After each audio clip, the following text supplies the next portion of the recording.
Eu vou ler algumas passagens da Bíblia, irmãos, enquanto nós meditamos aqui. Eu me lembrei hoje da nossa declaração de fé. Faz até hora que a gente não fala a nossa declaração de fé. Não sei quem é que trouxe sua Bíblia.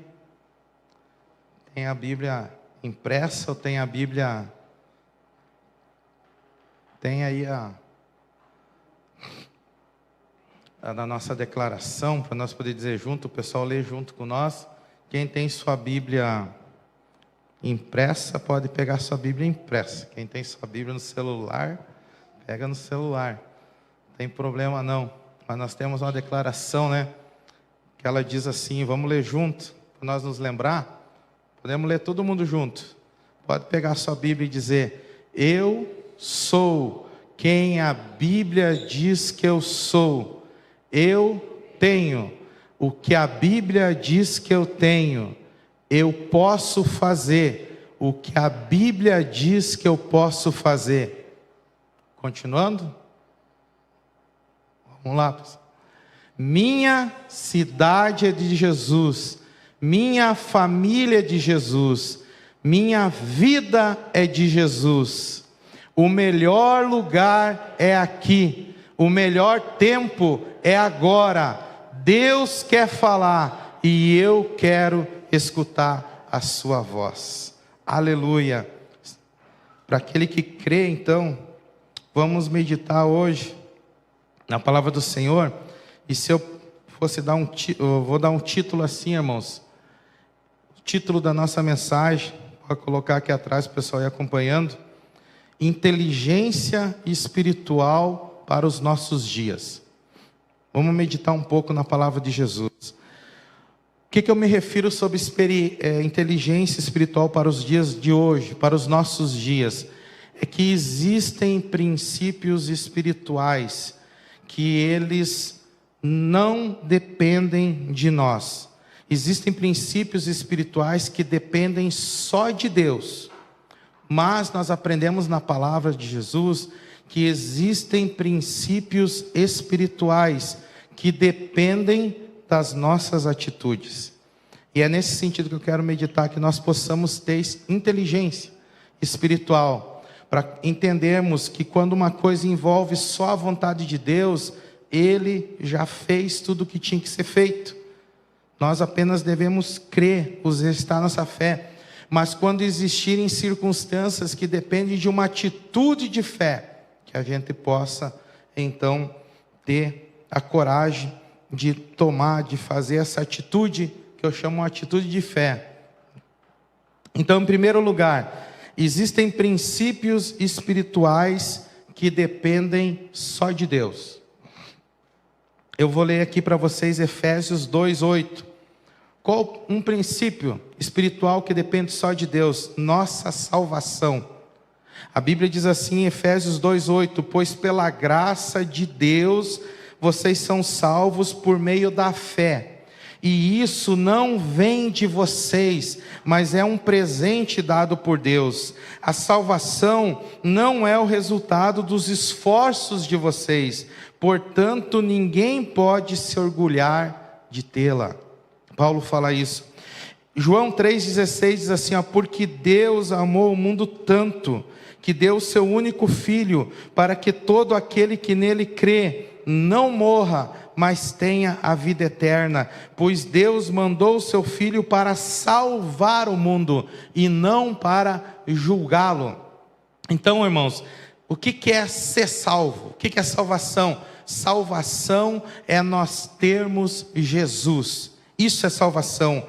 E isso eu não conquisto com meus méritos, com minhas qualidades. E isso eu não mereço. Ninguém de nós merecia ser salvo por Jesus. A salvação é resultado 100% do amor de Deus para conosco. Não existe assim uma elite, né? Deus amou mais o fulano e não amou o ciclano, então aquele é salvo, o outro não é salvo. Gostei do cabelo daquele, não gostei do nariz daquele ali, né? Não existe nenhuma elite. Como eu falei, Deus não tem filhos prediletos. É importante nós termos isso bem claro na nossa mente, porque para nós não nos tornarmos pessoas religiosas, porque o religioso ele pensa assim, o religioso ele pensa que ele é salvo porque ele é bom, porque ele merece, porque ele é melhor, sabe? Mas salvação não se trata do que eu faço, salvação não se trata que eu mereço, que eu posso comprar, que eu me esforço, que eu sou melhor. Salvação vem de Jesus, é 100% do início ao fim, algo que vem de Deus. Por isso, nós nos declaramos, que nós na IBCN, nós somos uma comunidade de não religioso. Se tem uma coisa que nós temos medo, irmãos, e pavor, é de religião. Nenhuma religião pode nos conectar a Deus, sabe? Então nós nos declaramos como não religioso. Diz no nosso DNA, um dos pontos da nossa declaração de fé, nós somos não religiosos e agindo com simplicidade. O que a gente quer dizer? O que nós cremos? Não valorizamos uma pessoa pelo que ela faz, mas por quem ela é. Cremos que a nossa ação é sempre reflexo daquilo que somos e que cremos. Entende? Meu estilo de vida é reflexo da minha fé e de quem eu sou de verdade. Assim, se alguém não faz o que deve, nós não tentamos corrigir seu comportamento, mas verificar o que ocorre em sua essência, no seu ser. Se Jesus for a sua fonte de inspiração e satisfação, seu comportamento irá refletir isso. É isso que nós cremos. Quando nós temos Jesus, o nosso estilo de vida naturalmente vai reproduzir Jesus, vai apontar para Jesus. Não é uma coisa que eu me esforço para fazer, mas é uma coisa que acontece naturalmente, flui. Por isso que nós vemos na Bíblia Jesus dizendo que nós somos os galhos que estão ligados na videira que é Jesus, e o galho, a vida, a seiva flui nele naturalmente. Ele não se esforça para a vida fluir, é algo que acontece de maneira natural. E assim nós entendemos. Nossa única preocupação é levar todas as pessoas a Jesus. Por isso que a gente sempre diz: pastor, o que eu preciso para ser membro da IBCN? Qual é que é o primeiro requisito, irmãos? Claro, eu estou falando aqui da nossa parte humana. Não estou falando, é crer em Jesus, ter Jesus, é fé em Jesus. Mas qual é que é o requisito para mim, para a pessoa, o que eu tenho que fazer para mim? Qual que é a exigência de vocês para ser membro da IBCN? A gente sempre diz, você não pode ser uma pessoa perfeita. Nós somos uma comunidade, uma igreja de pessoas imperfeitas. Se você se acha uma pessoa perfeita, não é o seu lugar aqui, porque tu vai se frustrar. Todos nós somos imperfeitos, começando pelo pastor, entendeu? Não tem.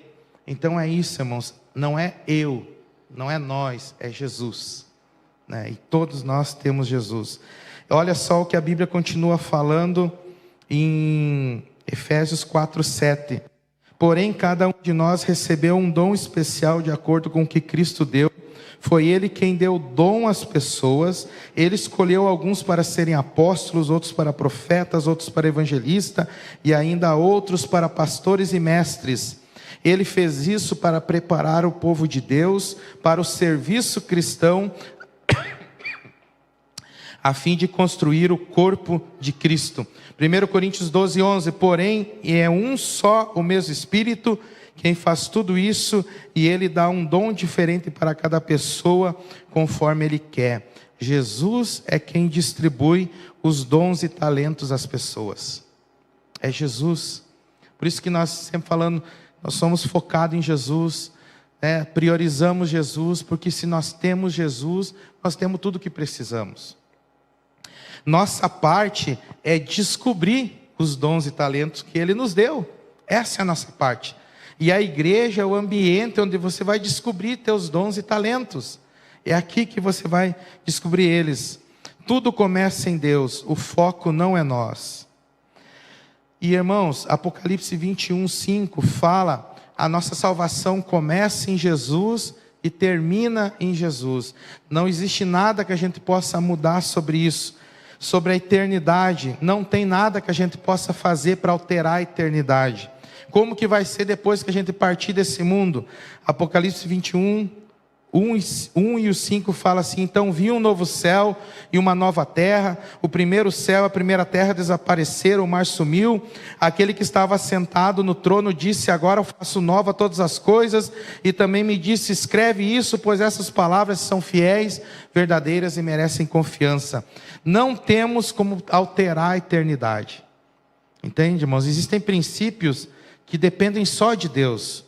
Nossa salvação depende só de Deus, a eternidade não tem, Deus já organizou tudo, Deus já preparou tudo, sabe?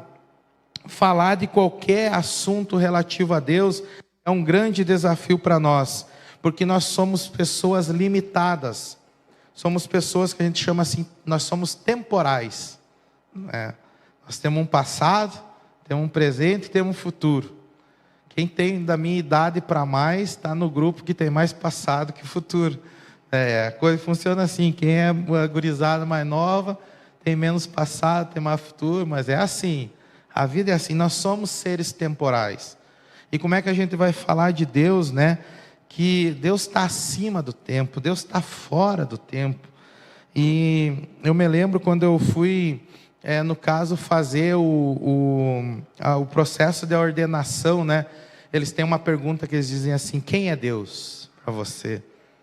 Que desafio a gente responder uma pergunta, porque o nosso conhecimento sempre vai ser limitado. A gente nunca vai conseguir explicar Deus com perfeição, né?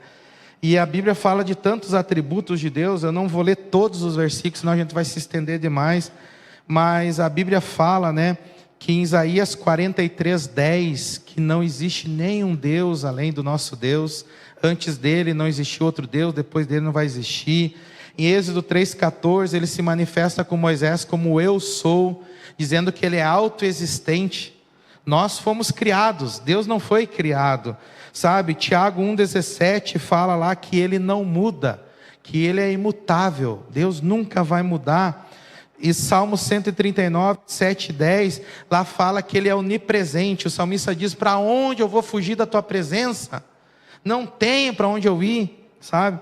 Efésios 1:11 fala que ele é onisciente, que ele conhece todas as coisas com perfeição. Gênesis 17:1 fala que ele é onipotente, que ele tem todo o poder. Ele se declara para Abraão como o Deus Todo-Poderoso. Salmo 92 fala que ele é eterno, entende, irmãos? Ele é eterno, ele não teve início, e não tem fim, e absolutamente Deus fala que ele é perfeito. A Bíblia fala, Romanos 11:33, que Deus ele é perfeito na sua sabedoria, entende, irmãos? Então como, né, que 1 Pedro 1:16 fala que ele é santo, em perfeição. Deuteronômio 32:4 fala que ele tem a justiça perfeita. Deus é o justo juiz. 1 João 4:8, esse vale a pena ler. Esse vale a pena ler. Todos vale a pena ler, né? Mas esse eu quero ler para vocês, melhor, me expressando melhor, né? 1 João 4:8, quem não conhece, quem não ama não o conhece, pois Deus é amor. A Bíblia não diz que Deus tem amor. A Bíblia não diz que Deus apenas ama. A Bíblia diz, irmãos, que Deus, ele é o amor. Entende, irmãos? Então, a Bíblia fala em Jeremias 10:10 que ele é a verdade. Jesus fala isso, né, em João capítulo 10, versículo 6, né, que ele é o caminho, a verdade e a vida.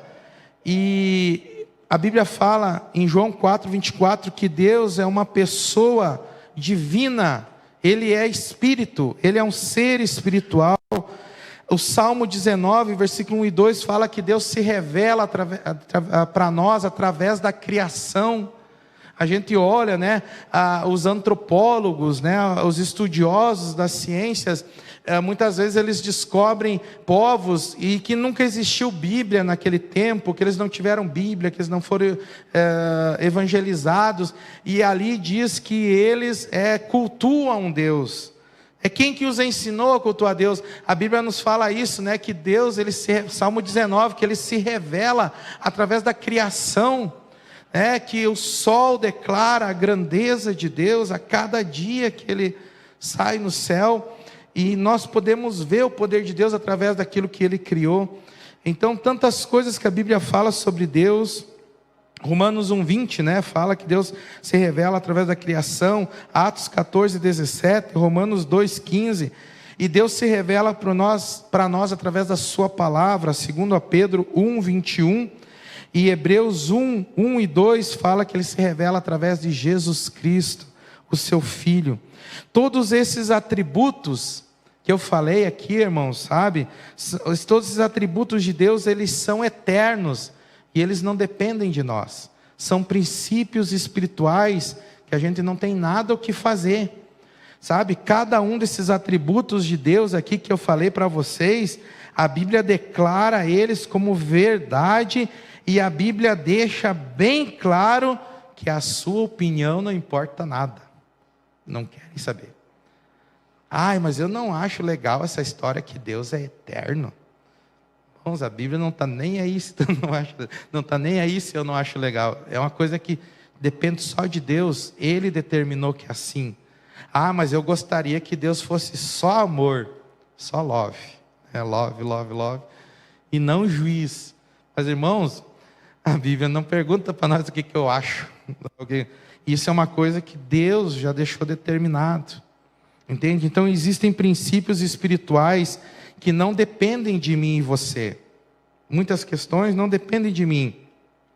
Pastor, mas será então que Deus é tudo isso, O senhor falou quando perguntaram para o senhor quem Deus é, Como é que a gente vai falar quem Deus é, se Deus é tanta coisa que a gente não consegue nem entender, chega às vezes dá um nó na cabeça, a gente começa a pensar, na grandiosidade de Deus.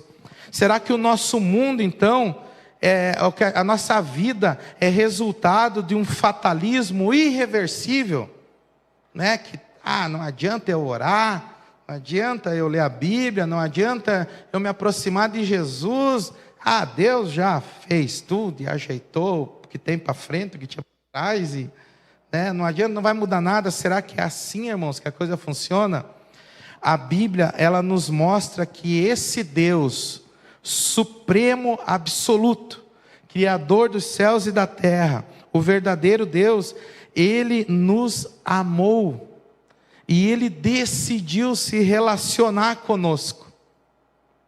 A Bíblia fala isso também. A única pessoa do universo que tinha tudo, que não precisava de nada, que Ele tinha tudo à sua disposição, a única pessoa do universo que recebia um serviço perfeito, uma adoração perfeita, e tinha tudo ao seu alcance, não conhecia nenhuma limitação.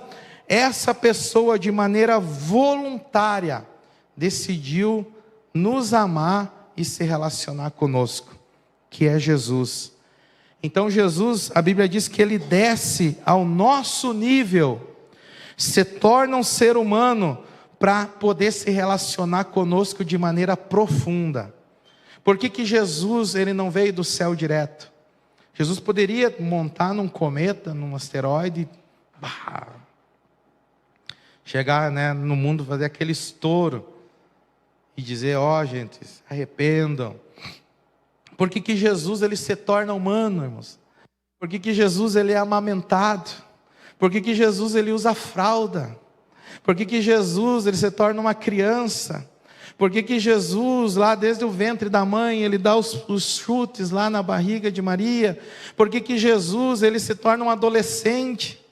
Por que Jesus, Ele vai trabalhar com o seu pai, enfim, no trabalho secular? Por quê? Porque Jesus, Ele decidiu se relacionar conosco de maneira profunda. Não tem como a gente dizer assim, Senhor, Jesus, eu estou sofrendo demais. O Senhor não faz ideia do que eu estou passando. Tu não pode dizer isso para Jesus. Sabe? Porque a Bíblia diz que Ele foi homem de dores, experimentado no trabalho. Ele resolveu viver as mesmas experiências que nós vivemos, as mesmas alegrias, os mesmos choros, as mesmas frustrações, os mesmos dilemas, as mesmas dores. Ele resolveu passar para poder saber como é que é estar no nosso lugar. E isso, que nem eu falei na celebração passada, é o cúmulo do amor. É o cúmulo do amor. Isso nos mostra o quanto Ele nos amou. E Jesus então, João capítulo 1, versículo 14, a palavra, o Filho de Deus, se tornou um ser humano e morou entre nós, cheio de amor e de verdade, e nós vimos a revelação da sua natureza divina, natureza que Ele recebeu como Filho único do Pai.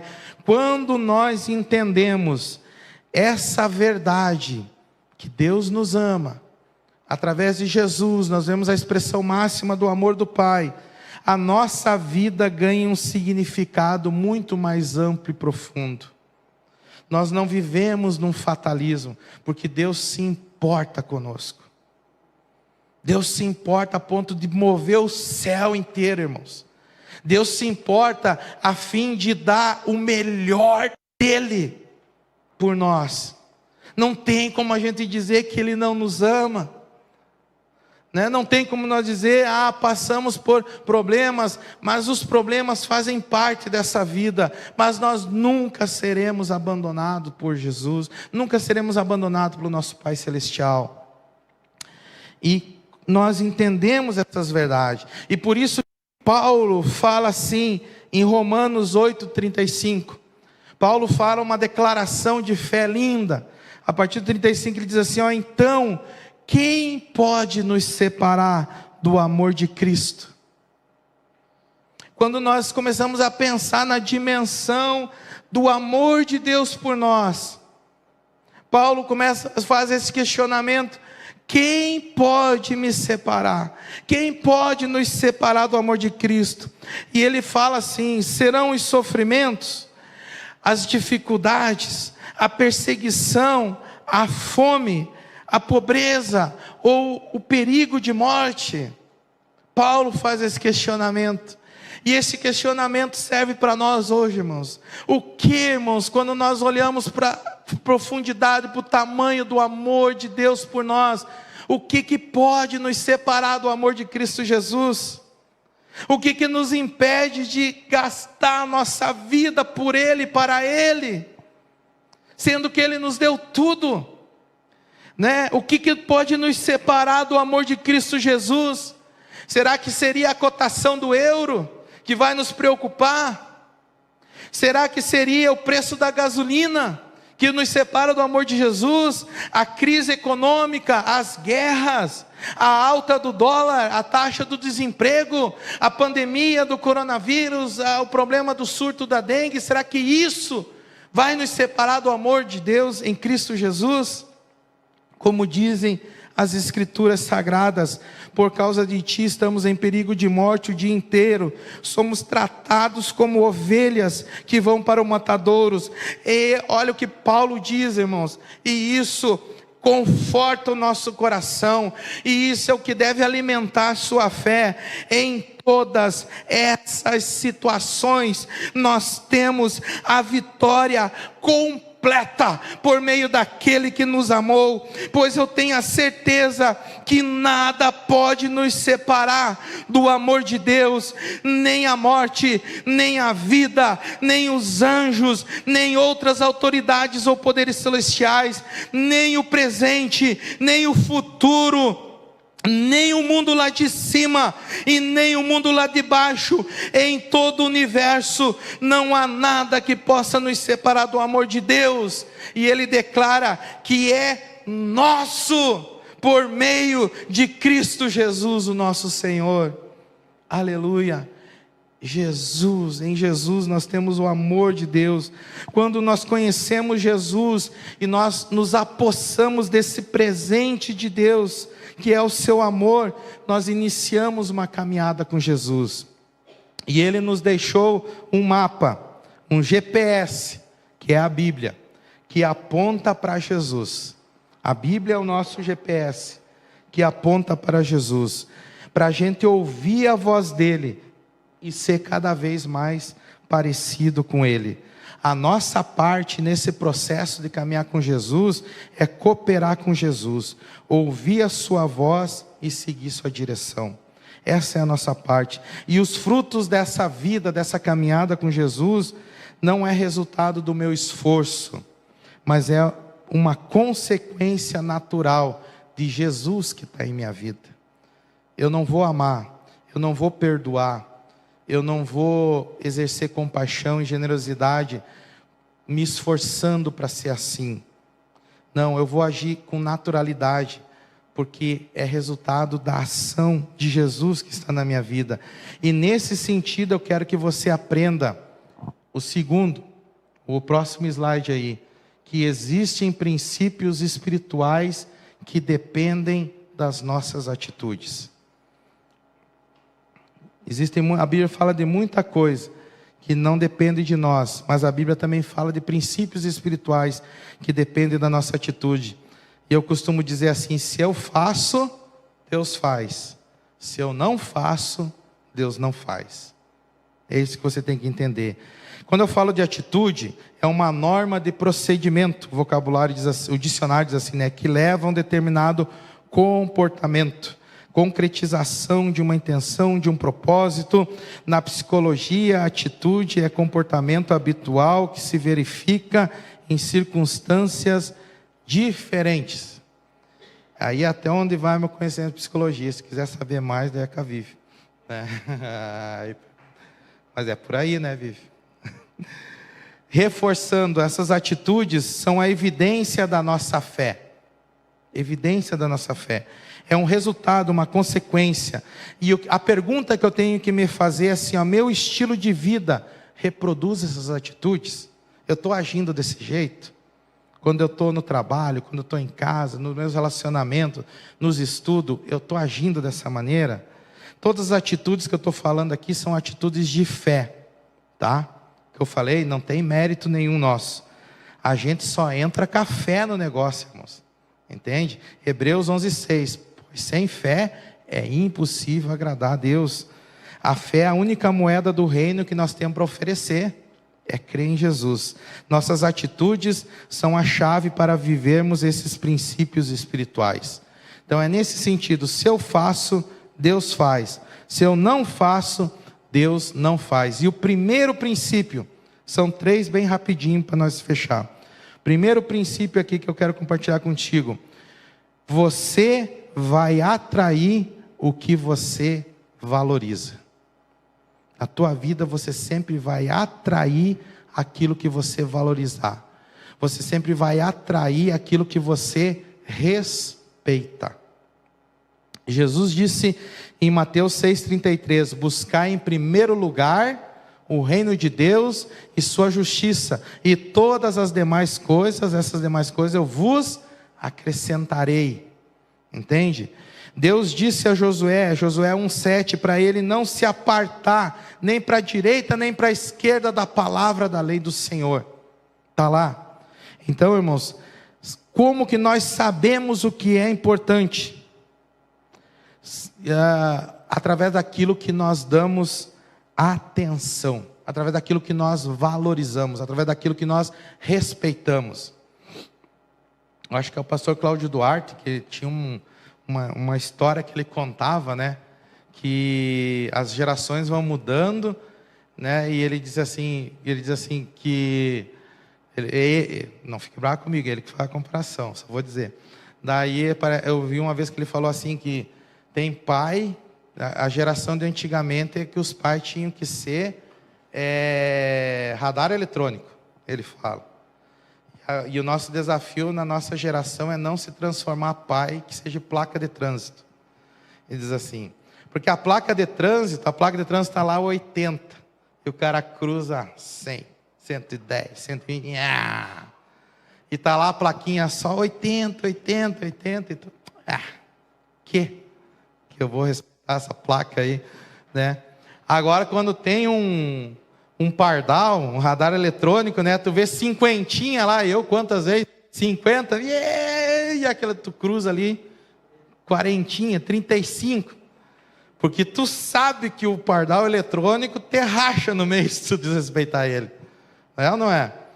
A placa está lá, é 80, 80, tu cruza lá, fica a plaquinha rodopiando, né? Fica para trás.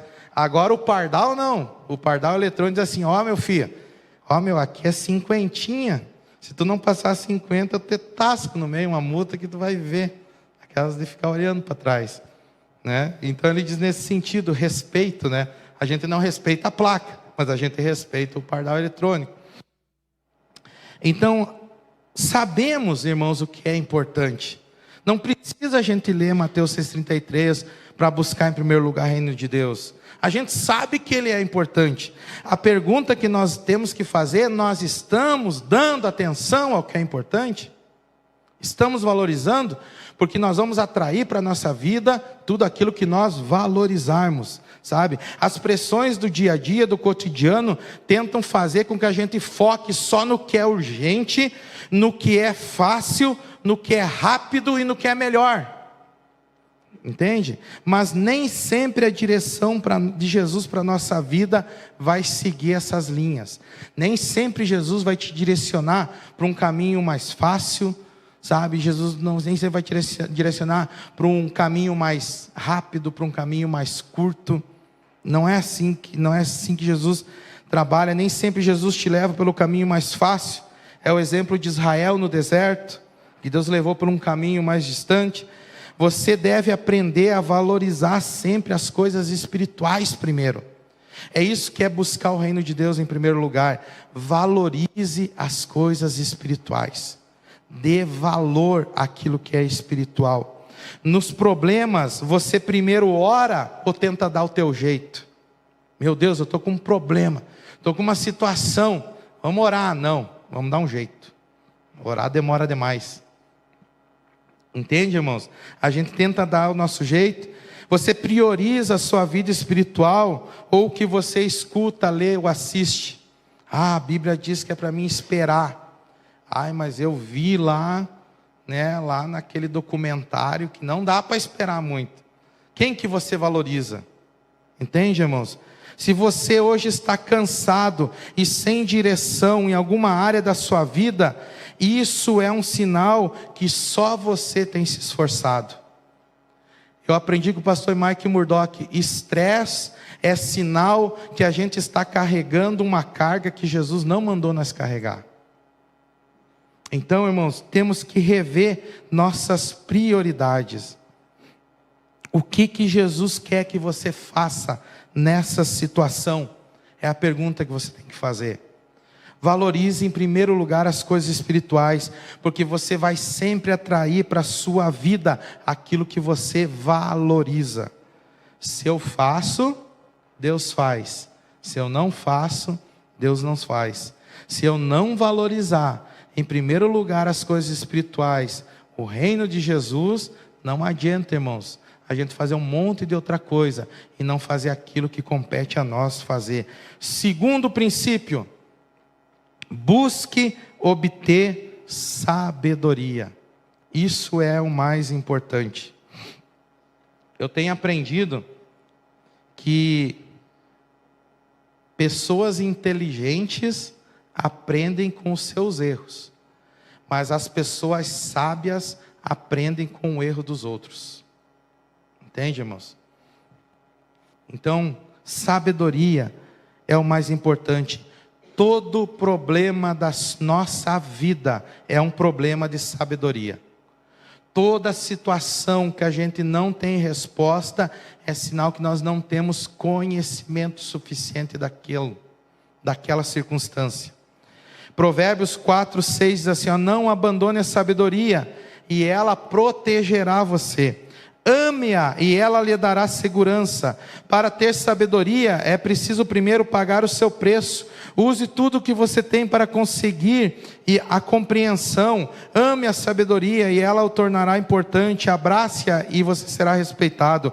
Escute, meu filho, aceite o que eu estou dizendo e você terá uma vida longa. Eu lhe tenho ensinado o caminho da sabedoria e a maneira certa de viver. Se você andar sabiamente, nada atrapalhará o seu caminho e você não não tropeçará quando correr. Lembre sempre daquilo que aprendeu. A sua educação é a sua vida, guarde-a bem. Olha como a Bíblia nos orienta a buscar sabedoria. Por isso o diabo luta tanto para você não ler e não estudar a Bíblia. Meu Deus, pastor, só fala em fazer devocional. Vou fazer devocional, eu começo a ler a Bíblia e eu leio lá, né, que Jesus, ele sai do deserto, ele vai a Galileia, né? Vai da Judéia, e daí eu tô,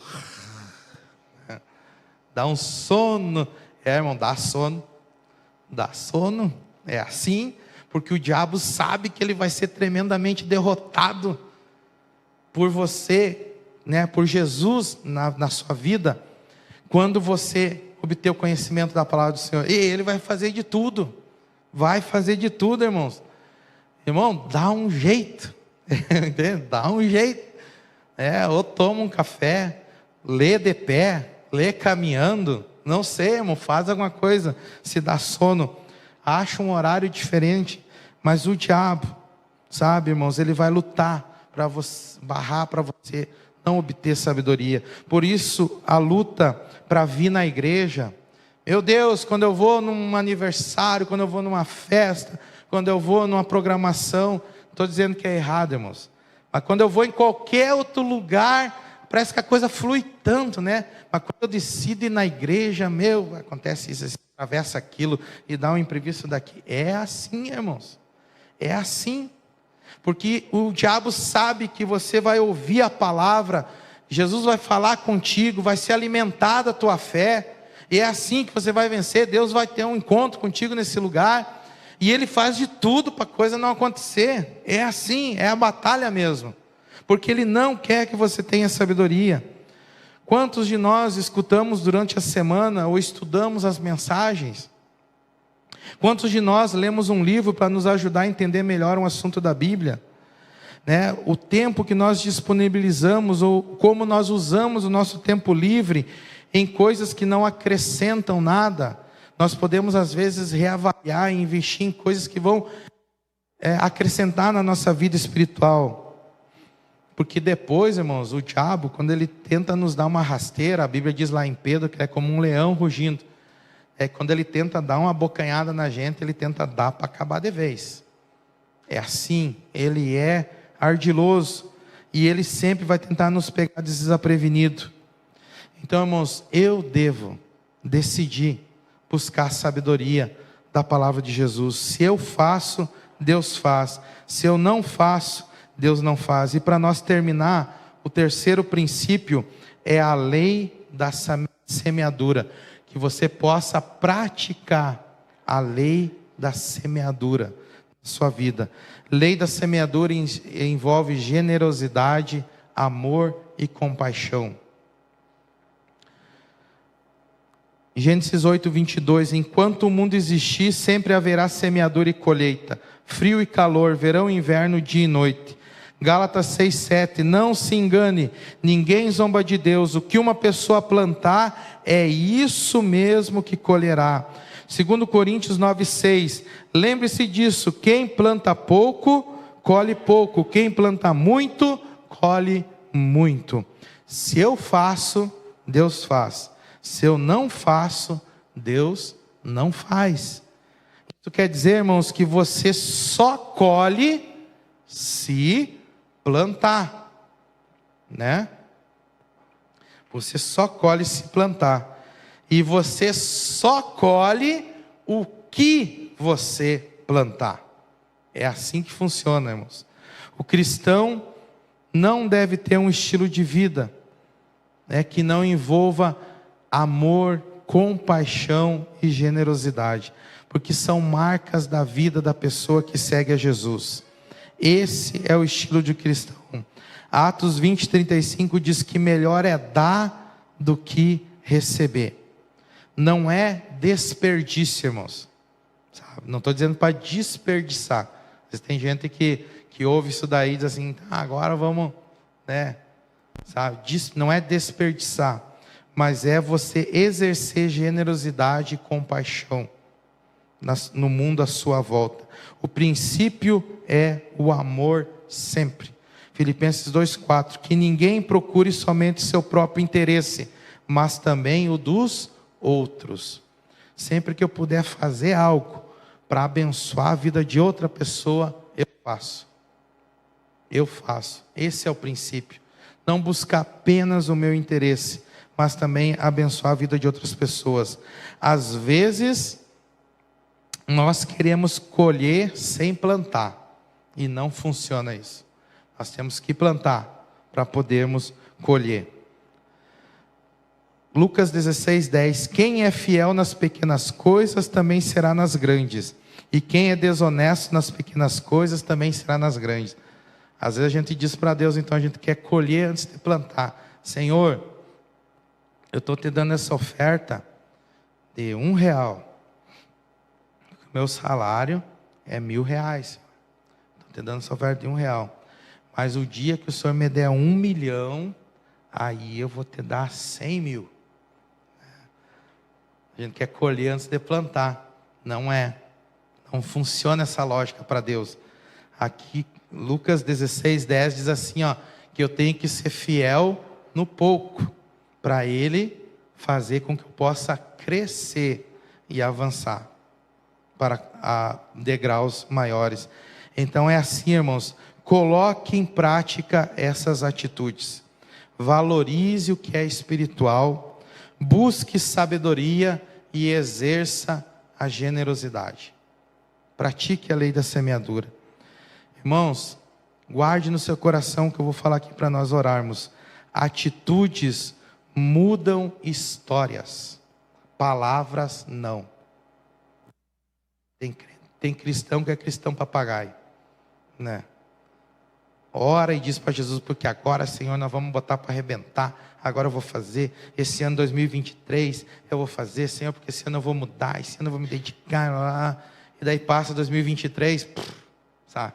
Aí vem 2024, a mesma coisa. Senhor, porque 2024 eu vou arrebentar, Senhor, dessa vez eu vou me dedicar. Entende, irmãos? Atitude é o que muda a história da vida. Palavra, não. São nas atitudes que nós conhecemos as pessoas. São nas atitudes que nós conhecemos o caráter das pessoas. Irmãos, atitude não exige talento. Atitude não exige talento, existe fé e coragem. Se você esperar as condições perfeitas, você nunca vai fazer nada. Entende, irmãos? Pequenas atitudes iniciam grandes mudanças. Eu estou com pequena atitude. Conversei com a Dani essa semana. Semana retrasada, eu fui lá, comprei um tênis para caminhar. É uma pequena atitude. Agora tem que começar a caminhar. Ainda eu fui lá e falei para a Lourdes assim, não, eu vou ter que comprar semana que vem, que daí eu posso pagar. Ela disse, não, é para caminhar, já levo. Né? Caminha amanhã já. Ela começa a... Comprei o tênis. Essa semana já consegui tomar suco verde, de couve. Irmãos, que delícia. Que coisa boa. Vocês têm que experimentar.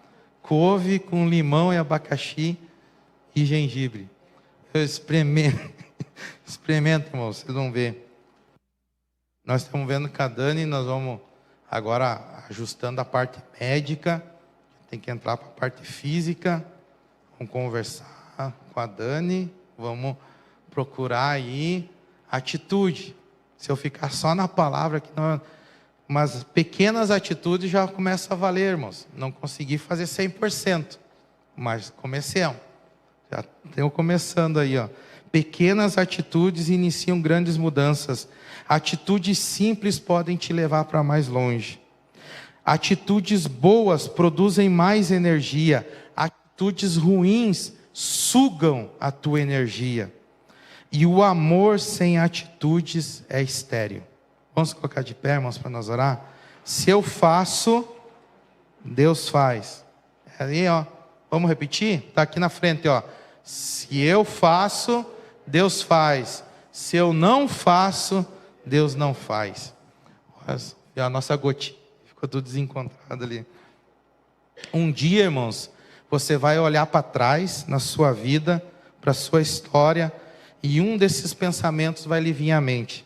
Você vai dizer assim, ó, que bom que eu fiz. Que bom que eu fiz. Ou você vai pensar assim, ai, se eu tivesse tentado. Ai, se eu tivesse feito. Irmãos, que Deus te dê sabedoria para você tomar boas atitudes de fé. Valorize o que é espiritual. Busque por sabedoria. Entende, irmãos? E pratique a lei da semeadura. Tem muito mais princípio, mas a gente já se estendeu demais só nesses 3, irmãos. Entende, irmãos? Deus nos deu as árvores, mas nós temos que construir as mesas e cadeiras. Então, irmãos, Deus sempre nos dá possibilidades. Aproveite cada oportunidade que Deus te dá, através de atitudes de fé. Que você possa viver uma semana abençoada, cheio de fé, cheio de atitude, aquilo que Jesus te direcionar a tomar uma atitude, seja na sua vida profissional, seja na família, nos relacionamentos, na sua vida emocional, nos negócios, nos estudos, uma decisão na sua vida espiritual, que você possa tomar atitude de fé e seguir a direção de Jesus para a sua vida. Senhor Jesus, obrigado pela tua palavra, obrigado, Senhor, pela tua instrução, que possamos viver uma semana cheia de experiência contigo, que possamos viver uma semana abençoada por ti, Senhor. Guarda cada um dos teus filhos e das tuas filhas que aqui estão, Senhor. Guarda os seus lares, guarda as suas famílias, Senhor.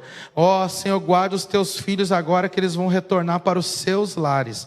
Esteja protegendo e guardando a vida de cada um, Senhor.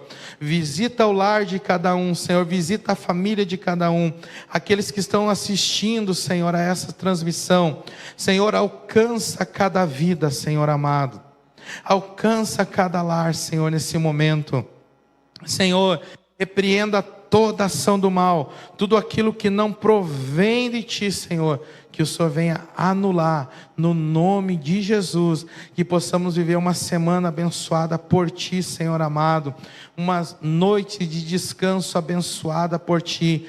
Como diz o salmista, guarda a nossa entrada, a nossa saída, e abençoe o nosso deitar e o nosso levantar, no nome de Jesus. Amém.